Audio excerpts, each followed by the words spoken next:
Hey, it's Movie Junkie John back again. And today we're going to talk about my 3 favorite underrated John Carpenter films. Let's jump into it.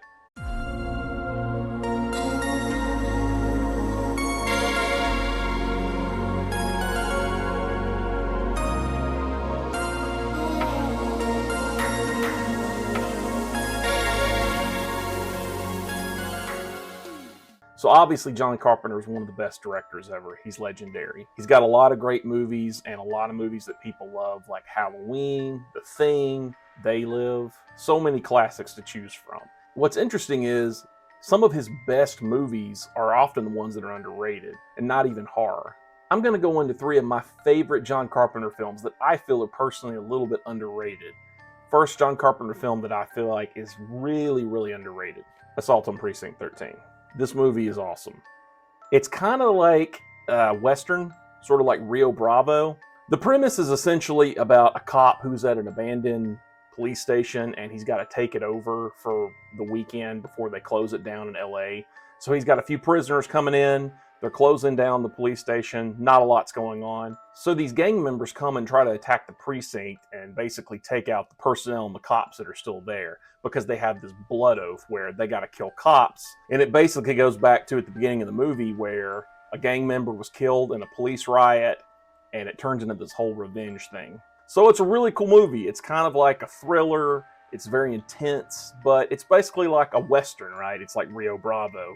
It's like they're defending this precinct and they've got to fight off all these crazy prisoners and all these like drugged up guys and all these like gang members. And it's really creepy. The music, the way the darkness and the colors in the film, the cinematography, it's just really awesome. So I highly recommend Assault on Precinct 13. It's one of the best John Carpenter films ever, and honestly, it's just not talked about enough. The second film in this list has got to be probably my second favorite Carpenter film ever, Escape from New York. It's kind of, the title explains it all. Basically, it's about a guy named Snake Plissken, and he's an ex-convict, and it's in the future to where New York Island is sanctioned off and it's only used for prisoners. So they make a deal with Snake Plissken to where if he can go in and rescue the President of the United States in 24 hours, he'll be pardoned. And the President has crash landed in New York City. Just saying that is insane, right? The plot just sounds ridiculous. But you've got Kurt Russell, you've got Lee Van Cleef, you've got Donald Pleasance, you've got Isaac Hayes.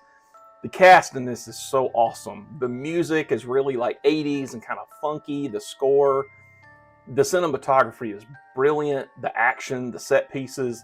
This is one of those thrillers that is just, honestly, it's perfect in my opinion. It's one of those movies that holds up even today. And I just think the way Kurt Russell played this character, I think the way that Snake Plissken was an anti-hero, I think the story is just so compelling. And there's so many things about this story that could line up with just even our society today, right? So I cannot recommend this enough. If you love thrillers, if you love action movies, if you love Kurt Russell, if you love anything that's like really intense, this is the kind of movie you want to watch, no doubt. And it has one of the best endings ever. So the third movie that I have to recommend is, of course, my favorite, if you know me, Big Trouble in Little China. I have been obsessed with this movie since I was a kid. I think I first rented this probably in the mid-90s. And I think the first time I rented it, I watched it literally like 10 times. Which seems kind of insane, but I was really into the movie. So the plot of this movie is basically there's sorcerers, there's ninjas, there's martial arts, there's magic. And in the middle of all this, you have this truck driver named Jack Burton who's trying to help his buddy get back his fiance who's been stolen by this sorcerer who's this evil magician named Lo Pan. And he basically needs this girl to like rule the world. The plot is very insane. It's hard to even explain it in a few sentences. This movie is everything. It's comedy, it's action, it's a little bit of horror. It's one of the funniest movies ever that John Carpenter ever did. The humor in this is like awesome. And Kurt Russell as Jack Burton is amazing. He's basically doing a riff on John Wayne, which is kind of funny, his cadence and the way he talks. And what's so unique about this is the heroes are flipped in this movie. So you have Jack Burton is supposed to be the hero, but in reality, his friend Wayne is actually the hero of the movie. So yeah, Big Trouble in Little China, it's a cult classic. I think a lot of people like it, but it's just not spoken of highly enough when it comes to John Carpenter films. I really feel like this is his most unique movie, and I think it's probably, of all of his movies, it's definitely the funniest, and I feel like it's the one that I can always just go back to and rewatch over and over and notice so many things in it. A lot of people love, Halloween, The Thing. They love They Live. So many favorites, but for me, Big Trouble in Little China is number one.